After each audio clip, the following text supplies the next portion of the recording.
Hey, I'm Julie Hornock with United in Autism, and this is another episode of 2 Autism Truths and 1 Lie, and I am very excited about my guest today. I have Lisa Peña. She is a multi-talented autism mom, and she runs the blog, the MOCHA Tribe Diaries. She also has the nonprofit, the MOCHA Tribe, and her nonprofit does something similar to what United in Autism does, in that she does a retreat for autism moms or special needs moms, which is really incredible. There's more to come on that in a couple weeks. We'll talk more about it. She also is the author of Waiting for the Light Bulb. Yay. So you're so wonderful. Thank you so much for your time today. I love to do this together. I know. I'm so excited to see you. Okay. Yeah. Okay. Well, let's just get right in there and share our stories. Okay. I think that we're both going to be really good liars, so no one's going to be. Because we're storytellers. Right. Okay. We're storytellers. We have fiction running through our veins. You know. Okay. Okay. So my first one is that my daughter Lizzie. We visit sometimes. We go to Chicago to visit my husband's family for Christmas, and she disappeared. And so I'm looking for her, and I finally find her as she was coming down the stairs, and she has just a gloss of like something really shiny all over her face, okay? And so I am like freaking out, trying to wipe it off, but then I'm like, well, what if it's gonna eat her skin? You know, I freak out not knowing what it was. So I go and I like look for what it is, and I walk up into my husband's parents' bedroom, and there is a bottle of KY jelly out and everywhere. Okay, that's number one. Number two is that, do you know what a bumbo is? Of course. Okay. Yes. So for those that don't know what a bumbo is, it came at the end of my kids, but it's like a styrofoam thing that you put your baby in if you want to set them on a counter, like before they can sit up. So Lizzie was really interested in potty training, and she was about 3 years old. And so, you know, she was a big girl because she's 3, right? And so we went over to a friend's house, and we had been watching this potty video, and the potty in the video, like Once Upon a Potty, looked just like a bumbo. And so she decides, before I even knew what was happening, she gets naked and puts her body in the bumbo, actually breaking the styrofoam piece in the bumbo of the child that we were visiting, okay? That's number 2. Number 3, I am a big believer in getting away and like self-care and girls. So I had planned a girls' weekend, and it was right when we were in the thick of everything of her being young. I was exhausted. And so our girls' weekend started at about 5 p.m. that night, but I told my husband it started at 11 in the afternoon so that I wouldn't have to do the carpool pickup and everything. And I wanted to sit in a hotel and eat chocolate and read. This was my plan for the day. And so that's what I did, except that my friends on the way home called the wrong phone number and called my home phone and said, oh, we're about 4 hours out. And I was so busted. Wow. Okay. Those are the 3. Gosh. Okay. So, wow. I don't know how personal we're going to get, but for the first one, I'm just thinking that the KY's in the bathroom, right? Uh-huh. Yeah. Which may not be the most appropriate place for it. I'm not sure. I'm just saying, I don't know. I don't know what goes on in my in-laws' home. I don't want to know. I'm trying to put that together right now. The bumbo sounds so real to me, because I mean, I've had those, and many things have happened in our bumbos, not potty training, but obviously a lot goes on in those things. So I would not be surprised. I've also had many a chunky leg stuck in there too. So that's not at 3. So, and then the third thing, well, my husband will watch this, so I can't tell you how real I think that is. But I'm going to go with number 1. I'm going to go with number 1 only because I don't know if it was in the bathroom or not. Wow, that was a good catch. You're right. I should have said in the bedroom. Oh, you know what? Good job catching it in the details. You are so right. That was a lie. And I'm pretty detail oriented, but okay. No, that's good though. But those are good stories. Those are fun. And the thing with the bumbo, like, it was one of the last times that we went over to someone's house that just didn't have special needs, because it was always something, you know. It was like we were taking glass things off a shelf. We were putting markers on the wall or on the couch. And so it was kind of a last straw for me where I was just like, that's it. We're done. We're not going to people's houses that don't have special needs kids anymore. And yes, I was so busted with my husband. I felt really awful because it was a really nasty thing to do, but I was dying and I needed time. So hard. I know. I joke a lot about HEB curbside, that I wish nobody knew about HEB curbside, just me, so that I could say that I was going to HEB, but just go to HEB curbside for a couple hours. I know how that goes. Yeah. I mean, oh, so nuts. All right. I'm excited to hear your stories. Okay. All right. So my first story is a Chick-fil-A story. So this is, first of all, I really don't know if my children would ever be fed without Chick-fil-A. That's the first truth. I don't know what we ever did without that restaurant. I still think that, when Isla was little, we didn't have it. And we came to our town a little bit later, and seriously, they're our second kitchen. So I'm grateful for them. First of all, that's not an ad, just letting you know. This particular day was in the summer. So in the summer, we are in the depths of summer. And I don't know if you have all your kids home for the summer, but this was the first summer that we had I have 3 children, a 2, a 7, and an 11-year-old. The 11-year-old Isla is the one with autism. So we were home. It was one of those days that was just, it's questionable when we brushed our teeth last. Like, it was just survival, like in the depths of survival mode. Yes, summer. I decided we're going to Chick-fil-A. And my kids love Chick-fil-A. Every time we ask where you want to go, that's their answer. Isla has a speech delay, so we joke because she calls it Chick-fil-A. So we always say Chick-fil-A in our home. So if I say that on here, it's just because we're so used to saying it that way. But so anyway, Isla has a subset of autism called PDA, so pathological demand avoidance. And a part of that is she really believes very strongly that she's an adult in every way. And this might be something typical of some other kids with autism, but she wants to make decisions like an adult and do everything that she can, as if she is like me. Right. And so we have this thing where she has her fake little phone. So we go to Chick-fil-A and she wants to scan her app, like the Chick-fil-A app, and she wants to order for everybody. So every time we go up to the counter, I give the waiter, the one taking the order, I'm kind of like, play with me, just come on, catch on. And they're usually really good. So they scan her fake phone and, she orders and then I order. So we have this thing when we're done eating. I always kind of take, $2 so she can go order an ice cream by herself because I know she wants to be grown up and I can't let her order everybody's meal because she'll get it wrong probably, every time. So it's the end of this particular day. Like I said, we were really tired and I don't have $2. Like, I don't have money to give her, and I'm not going to give her my debit card because God knows what will come back, what she'll go order on my debit card. And so she's upset. I already know she's upset. I can feel it. We're trying to get out of there quickly because I'm like, we'll go through drive-thru, we'll get you an ice cream there.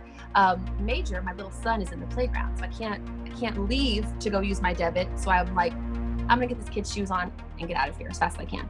So I go to put his shoes on, and by the time I come out, Isla is coming back towards us with an employee behind her, and he has this tray with 4 humongous milkshakes that have like whipped cream, cherry on top.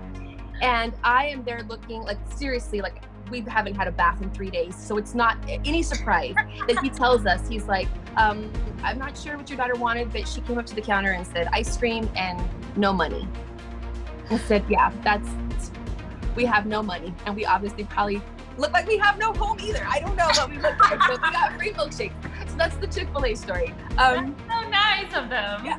So the second one, they know us pretty well there, by the way. So the second story is a broccoli story, which is, I think another misconception about autism is that our children don't have a sense of humor, that they're not pranksters. Isla actually is very, very funny, and she knows how to play a trick. She knows. She just done that since she was very little. And so they had this thing, this was a couple of years ago when she was in a different school, and they had this thing at their cafeteria where they would do, they would give them different foods, like a different healthy food, like something they didn't typically eat. And it would happen once a week. So let's say it was a weird like dragon fruit or asparagus, and it was in little packs, and it was just to kind of get them to test out something new. And so at home, I always try to get them to eat vegetables, which is like, an endless battle of me using time. Especially Isla, she has her preferences now that she can verbalize what she wants. It's even harder to get her to eat anything that's, remotely healthy. But so I have this thing at home where I totally over exaggerate when I have vegetables. So it's like, oh my gosh, this broccoli is so good. Like, it's so delicious. I can't get enough of this. We do this game and all the kids laugh. They like lick it and say how gross it is. And we had this game. And so this one particular day, it was broccoli day at their school. So they bring these little packs of broccoli in these big bags and they're handing it out to every kid. I pick up Isla and I really don't know what I smell, but it smells like trash. Like, I can't figure out what it is. Like, I don't know I'm pretty sure she didn't have an accident because they would have told me, and she's not saying anything. And usually she's very sensitive to smell. So I figure it's just me that's smelling it. I don't really know. And we get home and I open her backpack and it's like one of those cartoon images where this like plume of smoke comes out, this like nasty, like that's literally how it felt. And it smelled like sewer. I didn't know what it was. So I opened up the backpack and there are these 2 ginormous bags. Like it had to have been a pound or 2 each of broccoli that had not been eaten all day. And so I'm asking Isla, and as soon as I turn to ask Isla, she is cracking up. And I don't know if your daughter does this, but Isla does a very manic laugh. Like when she's really laughing, it's like almost looks inappropriate. Like she's just laughing like crazy, She's manic laughing. Yeah. She's manic laughing. And so I text her teacher and I'm like, listen, I'm not sure what's going on, but there is some really smelly broccoli in my daughter's bag and I didn't ask for it, And so Isla's still cracking up and the teacher texts me. She's like, well, Isla said that you would love it because you really love broccoli. And so I look at Isla and she's cracking up and she's kind of saying the same thing as me. She's like, Mom, it's because you love broccoli. Yeah. So needless to say, I didn't want to throw it, so we made a broccoli and cheese casserole and took it to the teachers the next day. So yeah, she's always playing tricks on me like that. She's funny like that. So the third story is a potty story. You can't end without a poop story. That's just part of our. It's our life. Yeah, I've watched the series before, so I know there's always a poop story. So I'll be the one to do the poop story. So Isla's been potty trained since really young. We're so thankful that we never really had issues with that. As she's getting older, we do have regression sometimes, and that she has accidents mainly because of distraction or inattention, not because she's not potty trained. But this year, the one thing she couldn't do was to wipe herself after number 2. She was always able to wipe number 1, but not number 2. And she's older. She's going to be in 6th grade next year. So in my mind, I'm like, that's a skill we need to learn, before we hit puberty and before we go on to 6th grade. So no strange thing goes unturned in our house. We talk about everything, Yeah. And so at school they use gloves. They put on these blue gloves and they have wipes, right, to clean the kids. And so we're gonna do it at home, she wants her blue gloves. I'm like, that's fine with me. So it's the cutest thing watching her sit on the toilet and put on her blue gloves to wipe herself. It's just, it's comical for us. And so we got her some wipes, and so she's been doing really well. We have a little wipe check. So when we're at home, she'll call me still to check her, and we'll do a little test wipe. And if it's clean, she literally will, yes, like she gets so excited, like it's, I did it. And then if it's not, and we get a little racing stripe, then she's like, oh, she gets super bummed, and so we kind of play. It's like a joke. Well, I go in one day for a wipe check, and as soon as I open the door, there is this brown matter everywhere. The sink, on the rug, on the towel, on the lid of the toilet, on the wipey box, which is unopened yet. And so, in the autism mommy world, your head always goes to the worst. Like, oh my gosh, she's fecal smearing. Like 11 years. And now I'm gonna deal with this. Like, I've heard these stories before. It's never happened to us. This cannot be happening. That whole trauma thing. I cannot believe it. She sees my face and she sees how scared I am, really is what it was. And so she's not responding because she's scared at my face. I'm scrambling to put on gloves because I'm like, oh my God, I'm gonna have to clean this up. I don't even know, I've never done this before. I cannot believe she's done, she did this. I'm looking at her underwear and her pants and there's nothing there. So I'm like, did she seriously take off her, what did she do to make this happen? I'm so confused. And just as I'm about to start wiping it up, I have this little breakdown, and I sit on the bathroom floor and I'm just staring at my gloves like, I cannot believe this is gonna happen right now. I'm just so shocked. And as soon as I sit down, And Isla starts her manic laughter again. And I get this whiff of hazelnut. And I'm like, And so Isla tells me, as I'm staring at my glove, she's like, Mom, it Nutella. Oh my gosh. What? I was like, what do you mean? She's like, what do you mean it's Nutella? So she had obviously stuck her hand in a jar of Nutella, which she does every once in a while.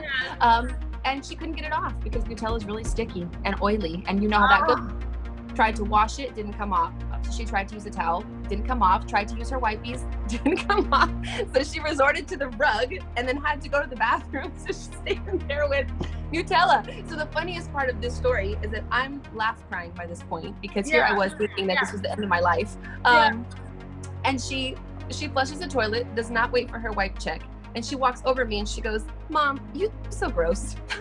As if that was like my mind. That was so gross. I was like, oh my gosh. She's a little trickster. I mean, funny. Oh, I think she has such a fun personality. I love hearing about it. She's All funky. right. I'm gonna do to you exactly what you did to me, and I'm not sure if it's gonna work out, but I think the play thing is true. I also noticed that in both the first and the third, you used like her actual words, which you kind of went into quotes. But for the broccoli story, at the very end, you said that you made a casserole, which it seems really gross to make a casserole if the broccoli was stinky and sitting in a bag forever. So I'm going to say that one is false. No, I didn't make a broccoli. It was from casserole with that nasty broccoli. I think it was in the bag. I think because it was in the backpack clothes, it was so gross. But it was from that day. Like it was not like days old broccoli. You know what I mean? Oh my gosh, I feel for those teachers. All the teachers they ate bad broccoli. No, so the Chick-fil-A story is actually, well, it's not true only because they did not give us free milkshakes. Isla does walk away. She walks away sometimes with free stuff. Like this has happened many times. But that particular day, we didn't look so desperate that we all needed free stuff. So that was the big one.